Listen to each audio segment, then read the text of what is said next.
your customer satisfaction, your customer centricity. It's very important. And adaptability आपकी कैसी है, resilience कैसा है.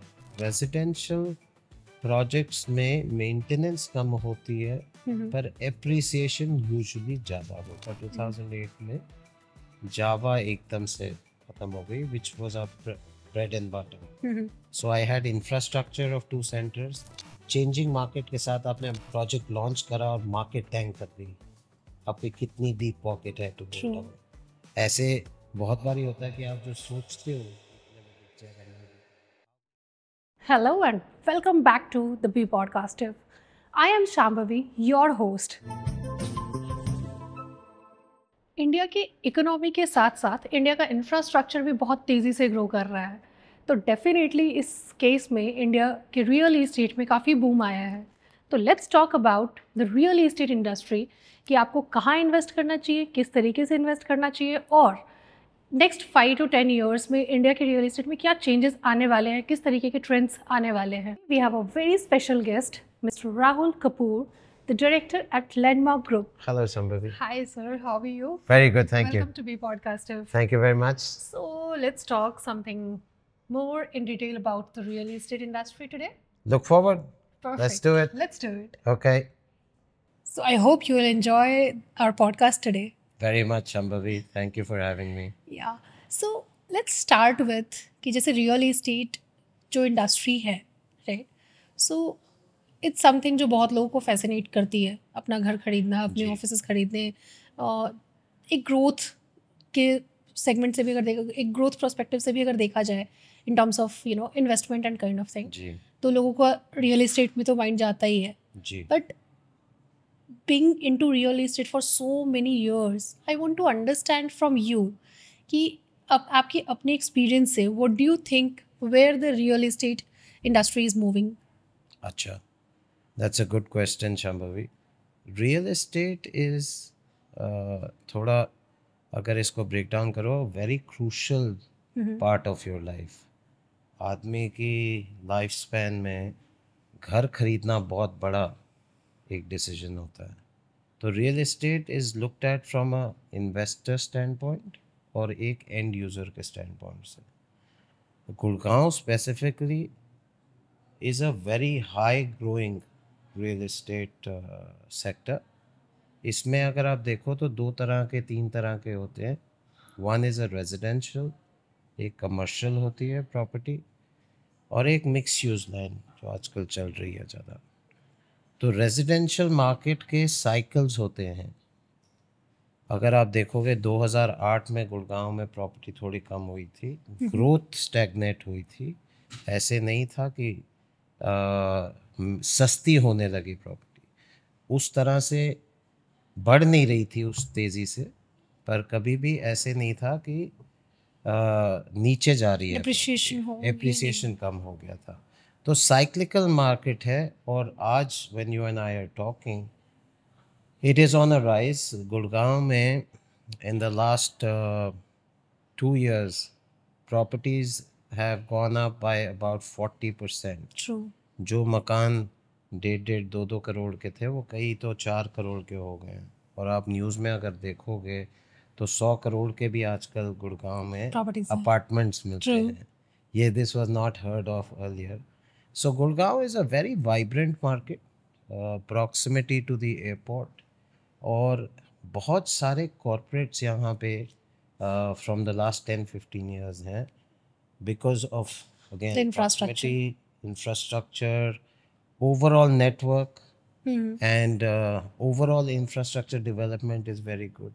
तो what do you think कि real estate में जिस according से prices increase हो रहा है for even commercial और residential properties also, जिस तरीके से prices increase कर रहा है, तो actual reason क्या है? क्योंकि आप construction अगर देखेंगे तो बहुत ज़्यादा construction भी हो रही है, तो यहाँ पे डिमांड और सप्लाई का भी वो नहीं बैठ रहा कि मतलब डिमांड मतलब बहुत ज़्यादा है और सप्लाई कम है इसलिए प्राइसेस बढ़ रहे हैं. ऐसा भी कुछ नहीं है, राइट. तो डिमांड ऑलरेडी बहुत ज़्यादा है, सप्लाई भी बहुत ज़्यादा, क्योंकि ऑलमोस्ट इतने कंस्ट्रक्शंस तो हर जगह हो रहे हैं. आप पूरे दिल्ली एनसीआर की बात करें, नोएडा हो या गुड़गांव हो, यहाँ पे हर जगह पर कंस्ट्रक्शंस हो ही रहे हैं, बट स्टिल हर जगह पे प्राइसेस इतने ज़्यादा बढ़ रहे हैं. वो क्यों? तो इसको एक let's break it down into two parts. Real estate की प्रिडोमिनेंट कॉस्ट लैंड की कॉस्ट है। तो लैंड की कॉस्ट भी गुड़गांव में लास्ट 2 साल में 1 acre of land that was costing 100 rupees is today costing 200 rupees. It's almost double in last 2 years. Double, Yeah. yes. Supply of licensed land is very small in Gurgaon.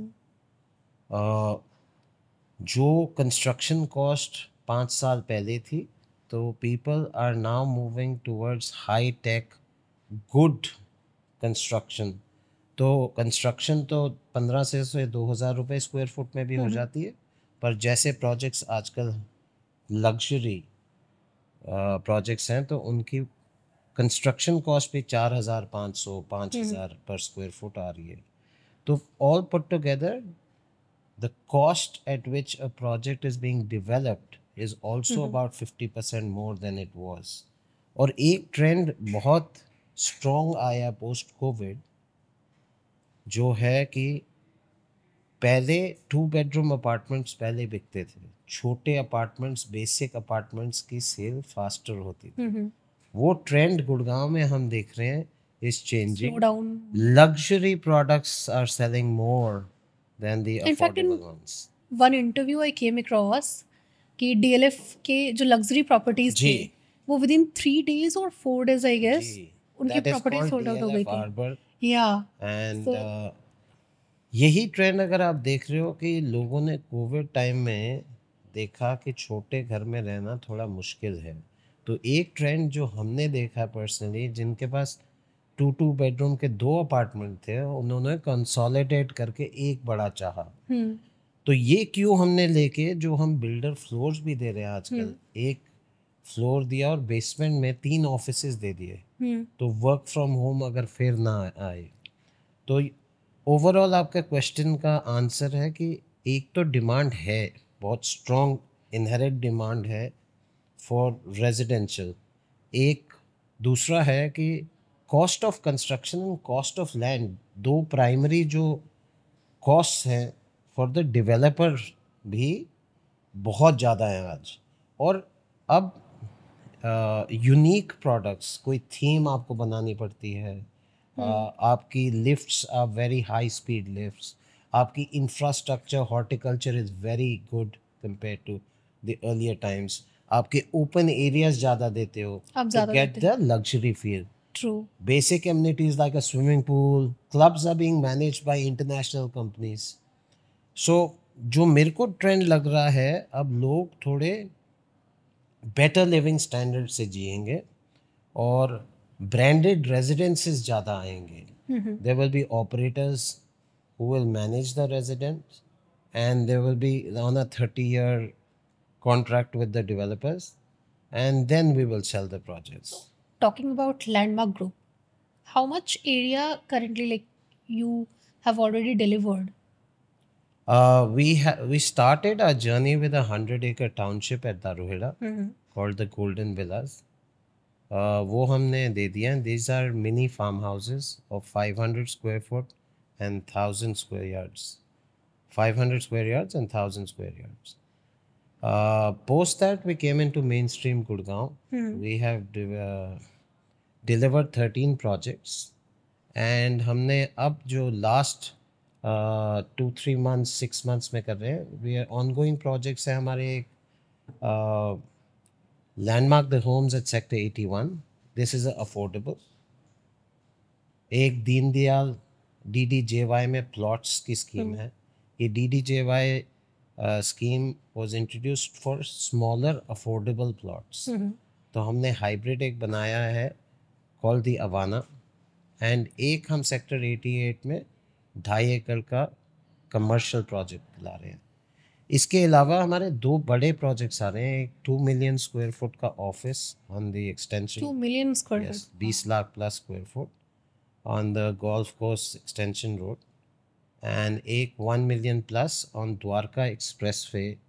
ये residential होएगा 10 lakh square foot plus. तो जब हम कोई भी property देखते हैं right, तो जो कंस्ट्रक्शन क्वालिटी होता है, कहीं ना कहीं इस चीज़ से लोगों को बहुत शिकायत होती है कि मतलब whenever you are going to buy a property, तो कुछ टाइम बाद उसकी हालत बहुत ज़्यादा ख़राब हो जाती है क्योंकि the construction quality is not that good, right?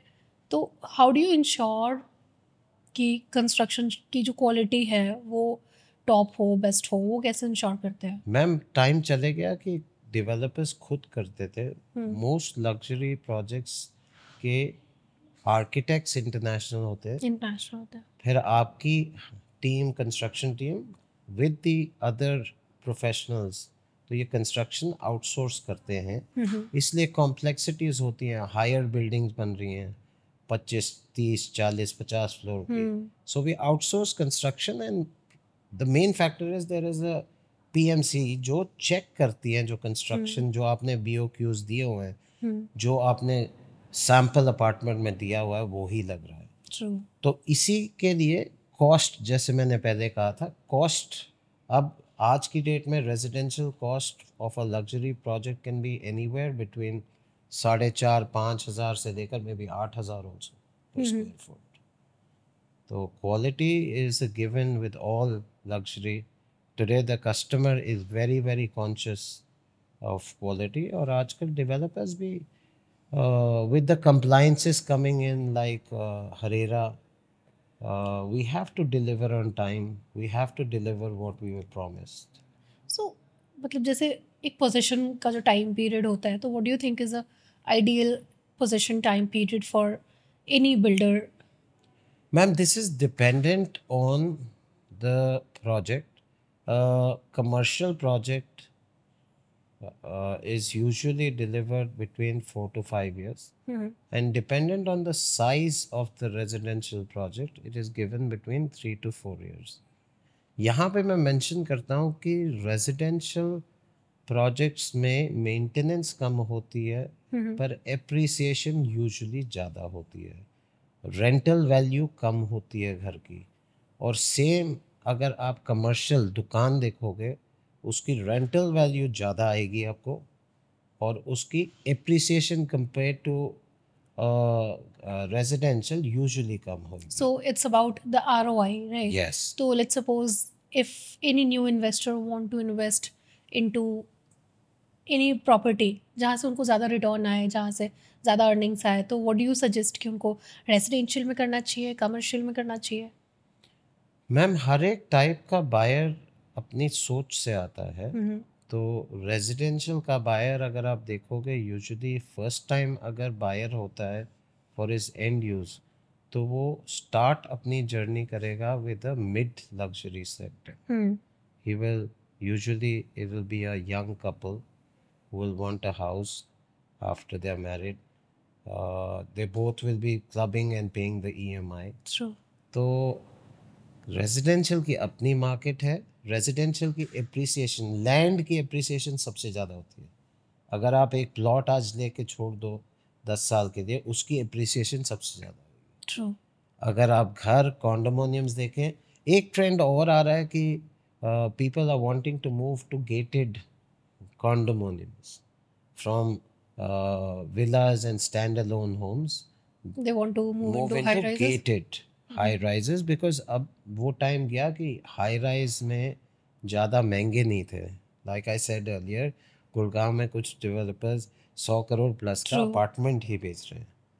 तो इसका आंसर मेरे पास ऐसे नहीं है कि ROI किसकी ज़्यादा है, पर ओवरऑल अगर आप देखो कि अगर एक डाउन साइड कमर्शियल की है कि अगर आपकी दुकान खाली रहती है तो उसकी मेंटेनेंस बहुत हाई है। और मॉल से भी अब हाई स्ट्रीट रिटेल पे जा रही है।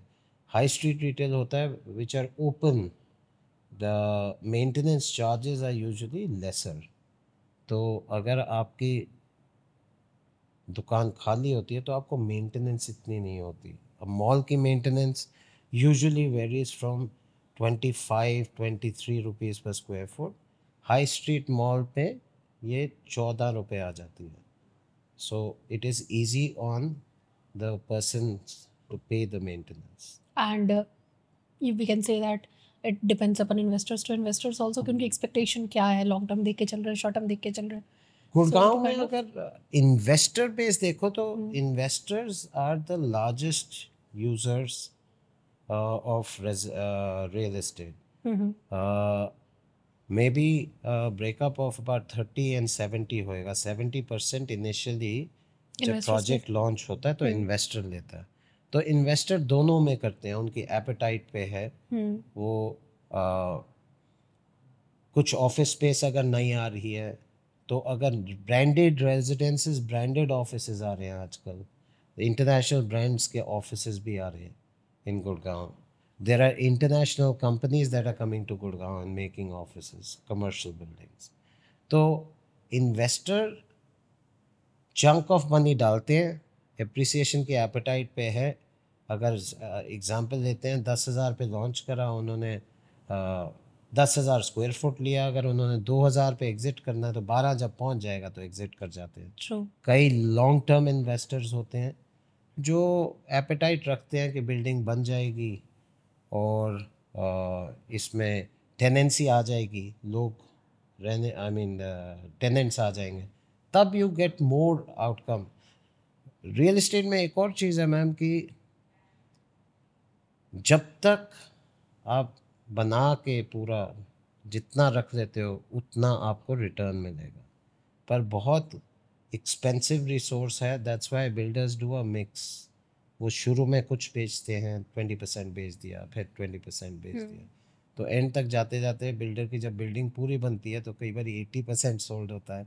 तो अगर आप देखोगे जो चीज़ लॉन्च होती है 6, 8, 10 हज़ार स्क्वायर फुट पे, वो यूजुअली जब कंप्लीशन होती है तो 14,000 पे होती है, 15,000.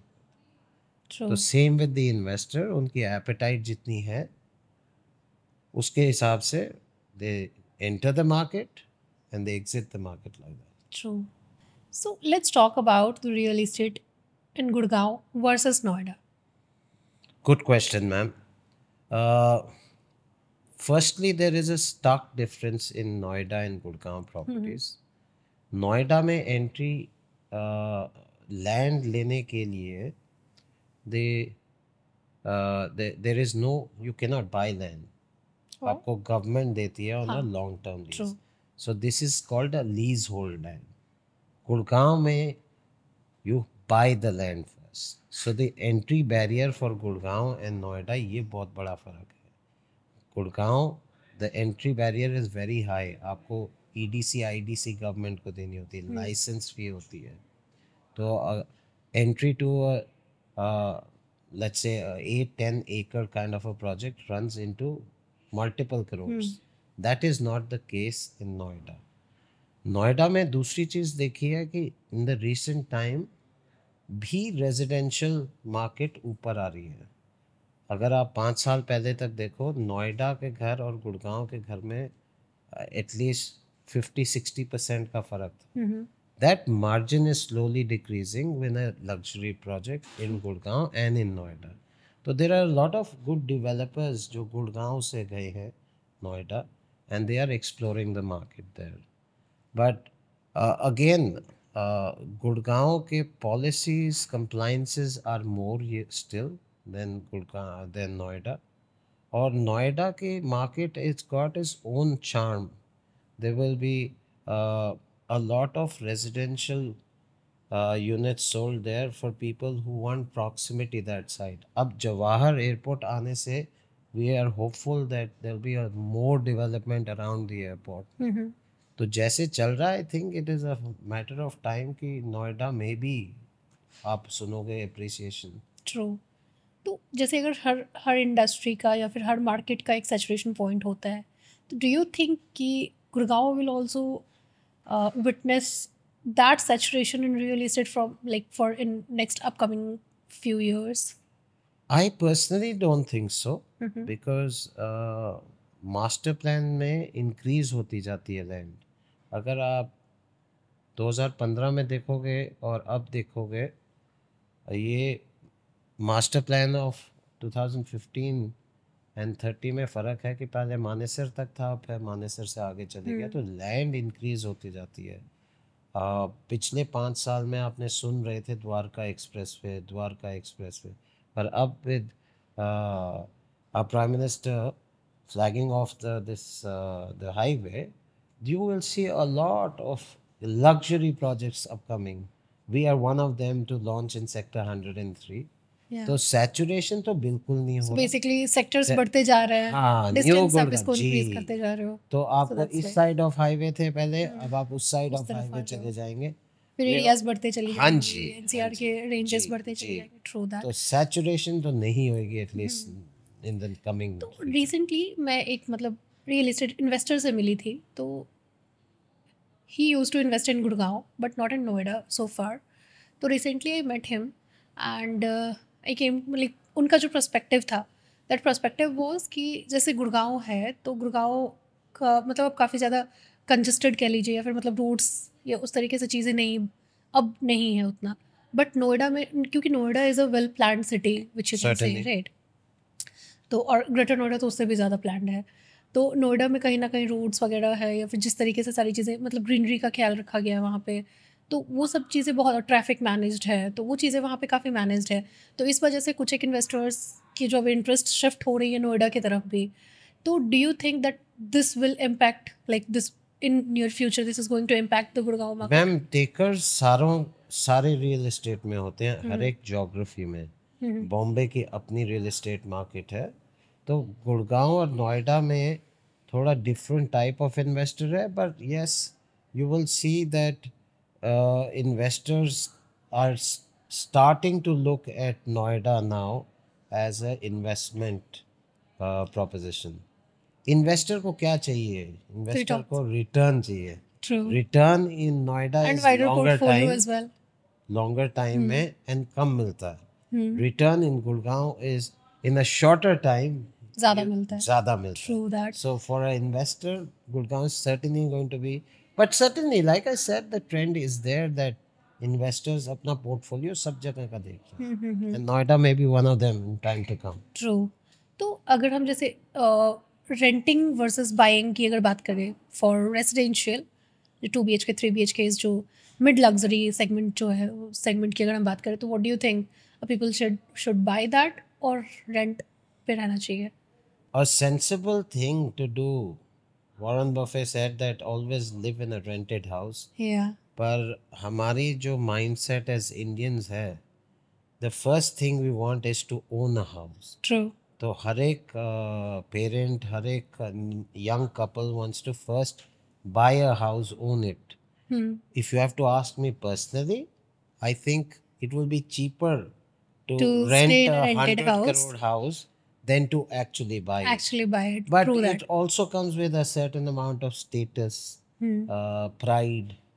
You will never find anybody who's got the money and does not own a house. There was a podcast of Mr. Hiranandani, and there he said कि आने वाले कुछ टाइम में, मतलब I think this podcast came last year I believe, and he said कि अगर आप मतलब इंडिया में अगर आप जैसे रेंटेड घर में रह रहे हो तो it's high time you should buy a home, मतलब everyone should have a home, क्योंकि यहाँ पे अब रेंटल्स और यहाँ पे अब जो घर के मतलब चीज़ें हैं इन टर्म्स ऑफ प्राइसिंग जो रियल इस्टेट का वो बहुत ज़्यादा बढ़ने वाला है, right, which we are even witnessing. Right. मतलब जो रेंट, मतलब अगर मैं देखूँ पिछले 1 साल के अंदर अंदर rents almost even in Noida it get doubled almost.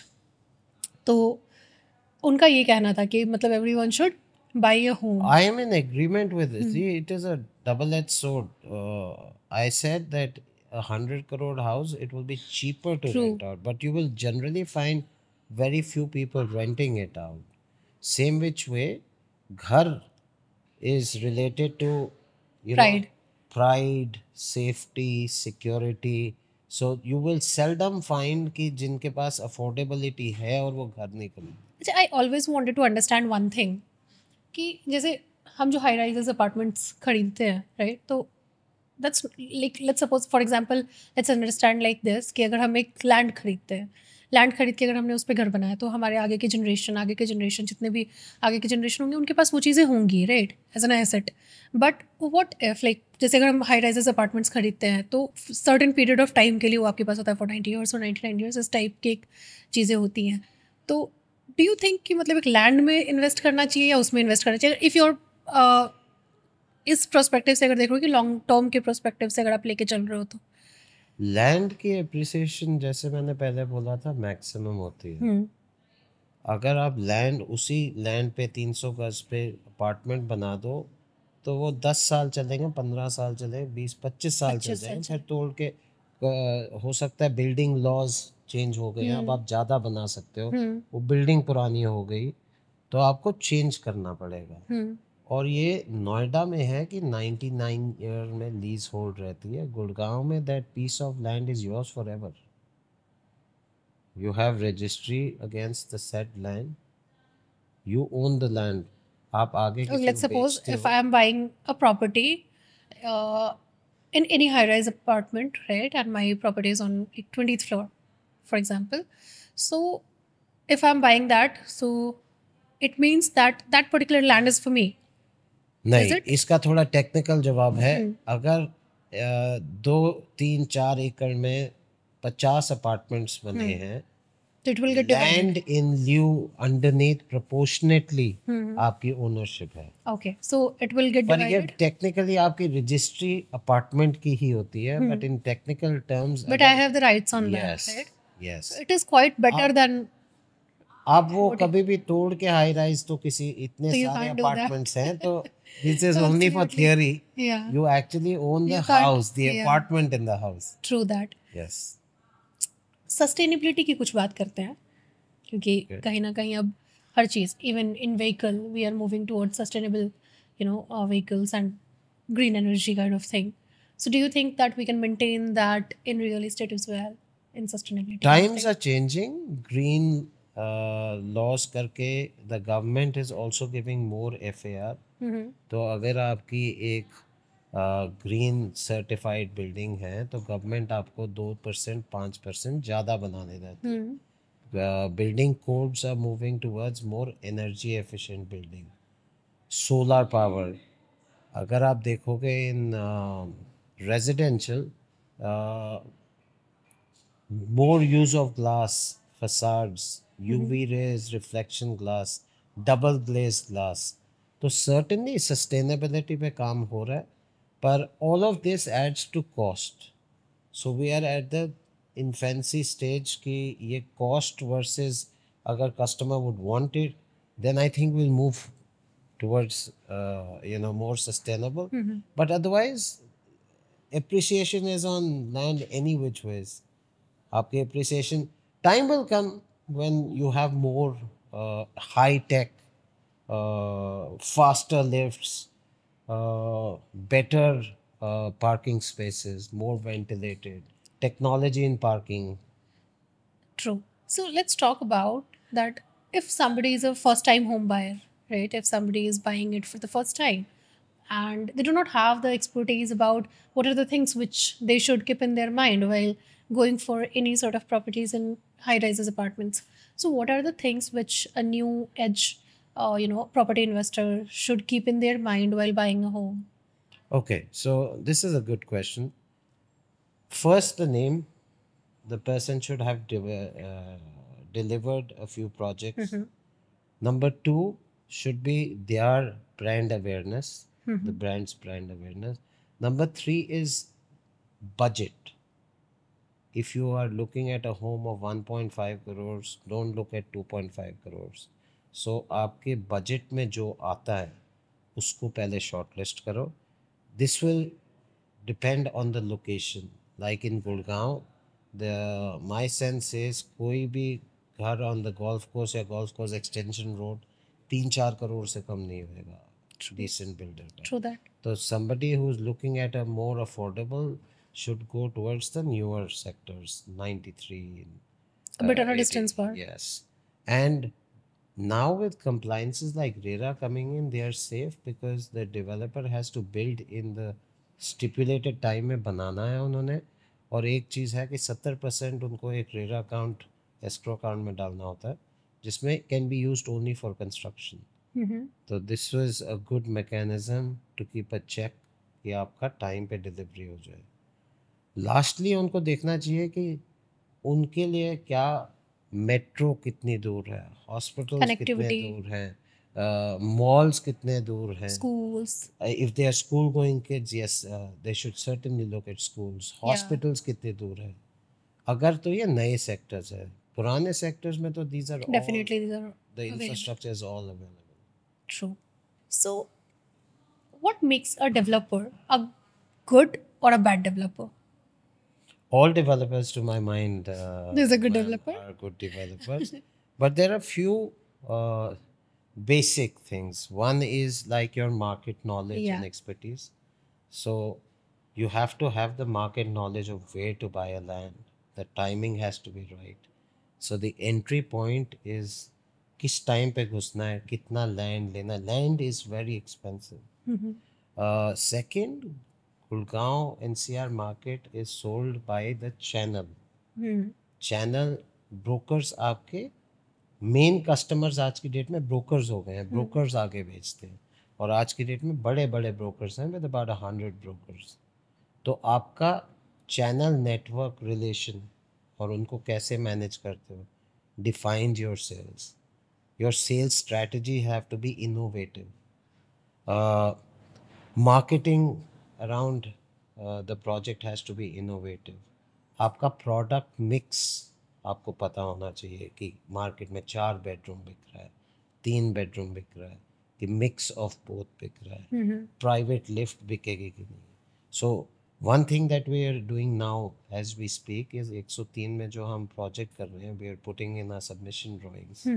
So now in the luxury space, we are giving a private lift. Oh, So that's the wonderful. person gets into his own house.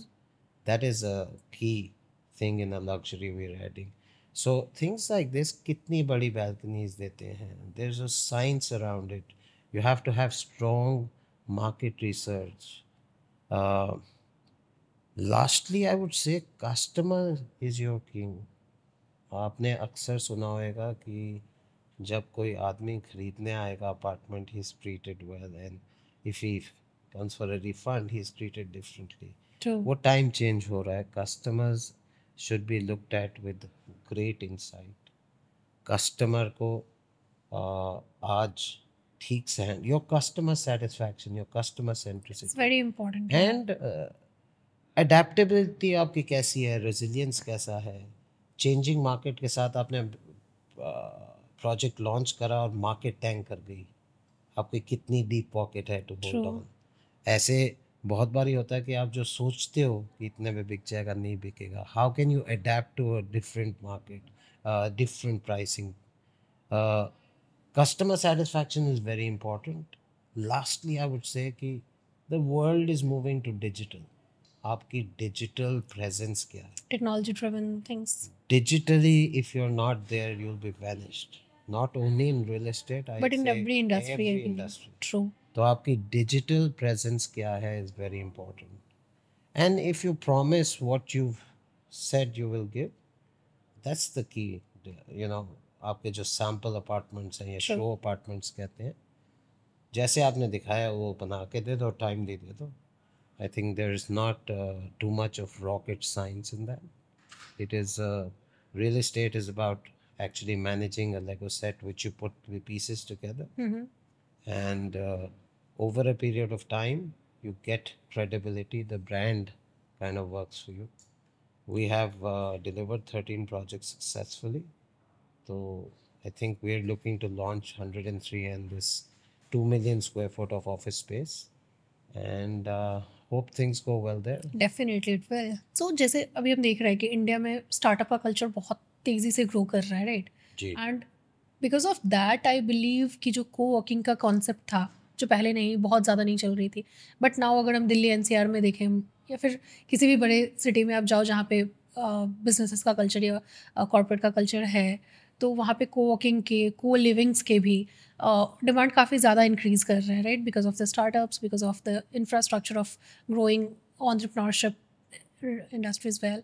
So what do you think ki the main reason behind that? Startups काफ़ी अच्छा कर रहे हैं हमारे at least Gurgaon reason में, बेंगलोर में. हमारे tenants रहे हैं जो 3 टेनेंट्स हैं who've gone unicorn. Oh, which one is that if you can name? Cars 24. Oh, Cars 24 was yours. Oh, that's wonderful. So interestingly, we run 2 co-working brands. Oh. One is Plus Offices, which is a homegrown brand. And अपना बनाया था, and the other one is a VentureX. and plus offices, if I'm not wrong, they're like currently you have almost 150 plus No, startups, yeah, right? we have about 150 Yeah. plus. So co-working is very much in demand. It's not that only smaller companies come to a co-work. We have clients who come with 400 seats also. So co-working will certainly be on the rise. It is. We saw the demand, and my personal sense is there will be co-working campuses in time to come. तो 5 lakh square foot की building venture x लिखी होगी. We currently have about 2,000 seats here in this office where we're sitting in co-working, and we are looking to grow. We have 4 centers of VentureX. I think this should be at about 20 in about 1 year. Wow. So co-working की demand is on the rise. People want flexibility. They want low Asset light model, asset basically, light they want to model. adopt. They want to just come with a laptop, and this will move to a different kind of a setup where if supposing a company has 100 employees, उसमें से 20 नोएडा में, 20 गुड़गांव में, 20 दिल्ली में, तो वो एक centre में like venture x Noida में 20 ले लेंगे seat, and they will shuffle. Maybe on Friday the Noida people want to come here to visit their bosses. They have a weekly roster, so this will save transport time. These are better, more open with collaborative spaces. तो जैसे आप और मैं मिले हैं, अगर एक co-working में बैठे होते तो पहले मिल जाते, True that. Right. The co-working की एक और एडवांटेज है कि आपको किसी भी चीज़ में इन्वेस्ट नहीं करना. Not on reception, not on internet, not on T, not on coffee.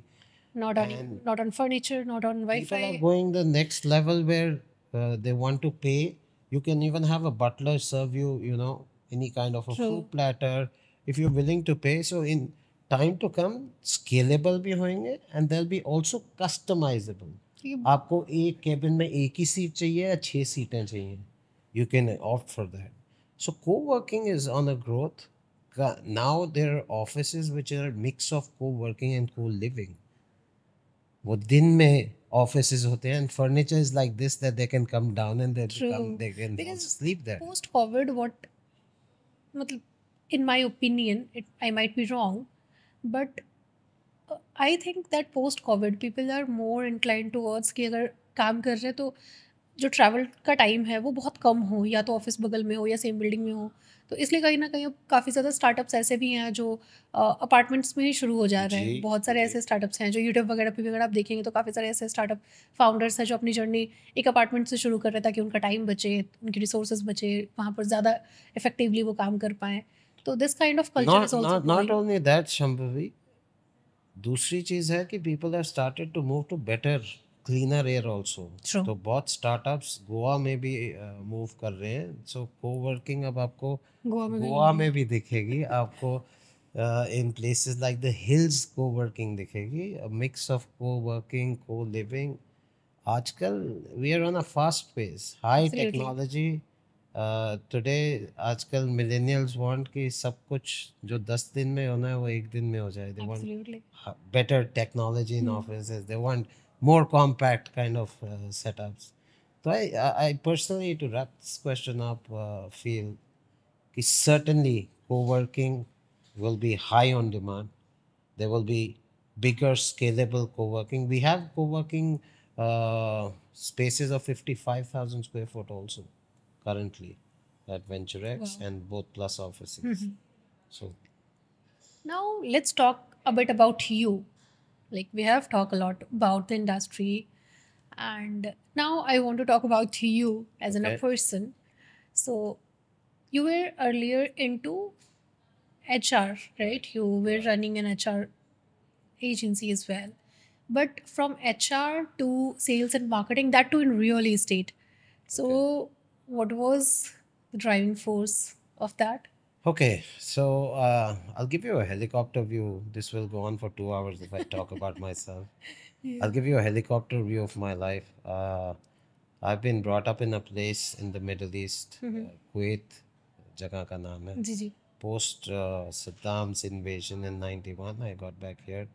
Delhi University से ही मैंने BCom honors करी है North Campus से, and so did I do my master's in business.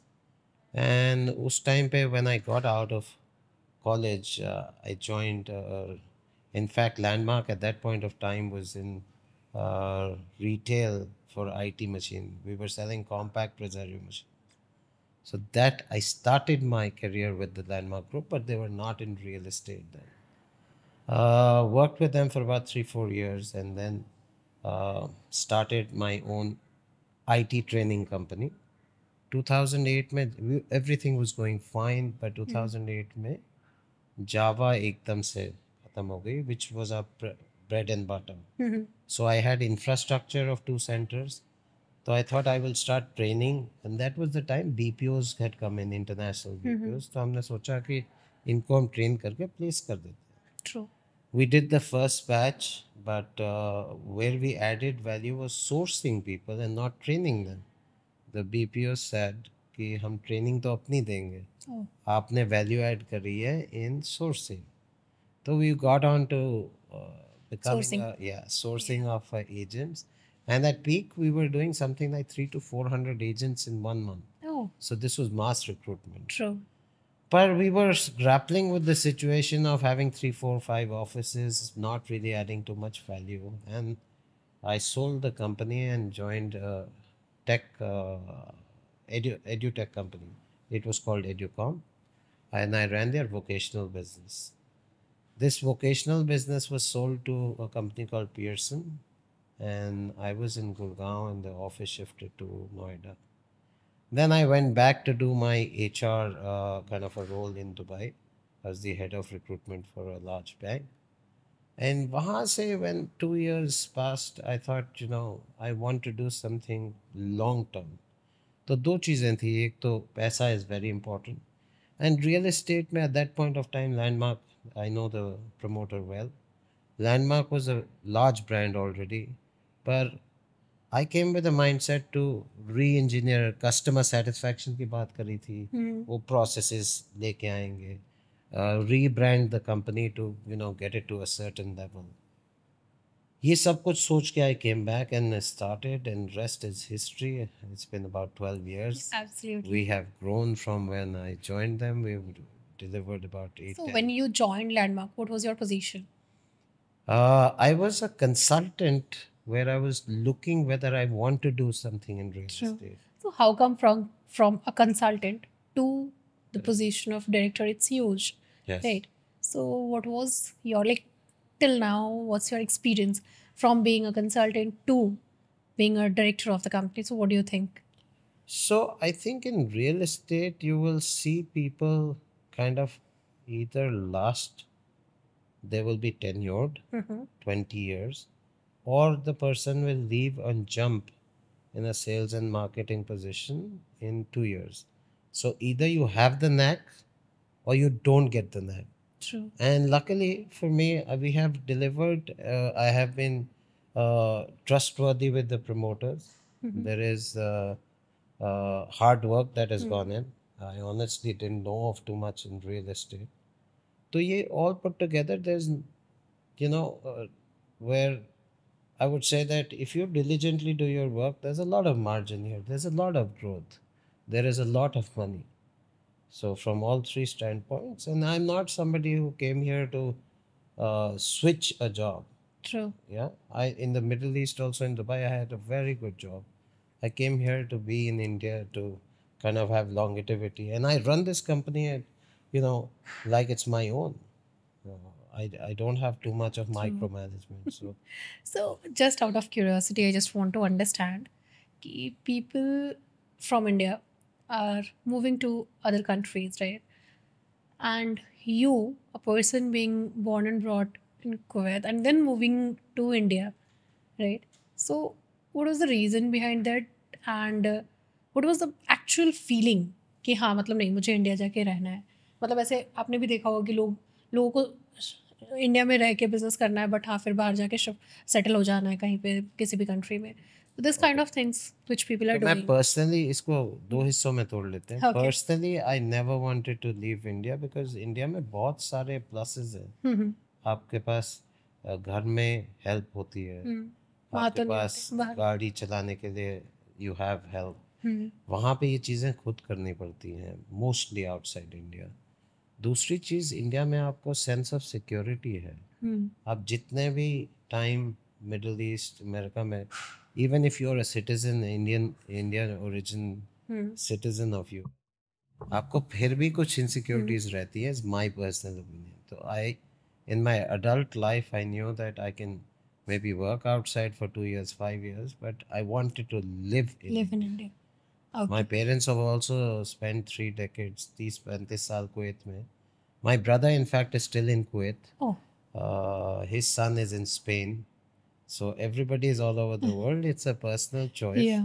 And what और about yours? 80s में ना, 90s में salaries India में कम थी, ऑप्शंस कम थे. Today my personal sense is कि बी कैटेगरी के लोग बाहर जाते हैं, ए प्लस कैटेगरी के, there's a reverse brain drain. True. US के जो अच्छे डॉक्टर्स इंजीनियर्स थे, they are coming They back. are coming back to India. So India has a lot of potential.